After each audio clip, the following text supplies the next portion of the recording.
And due to those storms this morning, we've had several reports of trees downed across the mid-state.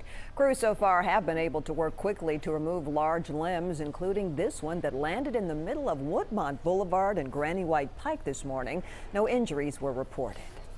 You may see some traffic issues today as the storms and rain rolls through. That was the case this morning as a semi-truck took out a 20 to 25-foot section of the concrete barrier on I-65 up by Vietnam Veterans Boulevard. The crash forced police to shut down several lanes, both north and southbound, for hours while they cleaned up. Luckily, the driver was not seriously hurt.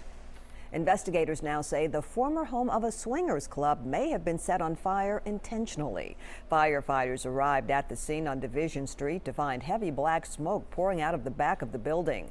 That building used to house the Social Club, a private group for swingers. It was recently bought to make way for a redevelopment project.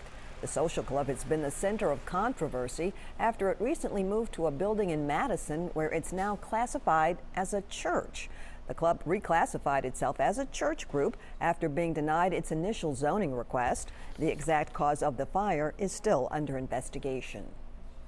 A developing story we're following in East Tennessee. Thousands have been evacuated in Blount County after a freight train derailed and caught fire overnight. This is over in Maryville. Everyone within a 1-mile radius has been evacuated, and it may be 48 hours before they're allowed to return.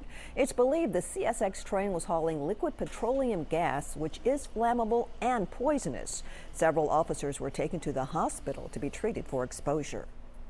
There was quite a scare this morning at the Washington Navy Yard as reports of a potential shooter surfaced. The facility was put on lockdown around 7 this morning. An official says once they got on the scene and investigated, there was no evidence that a shooting actually occurred. Back in 2013, a gunman killed 12 workers at the Washington Navy Yard. A man is recovering this morning after another shark attack off the coast of North Carolina. We're told the man was bitten multiple times in waist-deep water yesterday. He suffered serious injuries to his chest, hip, and hands, but is expected to be okay.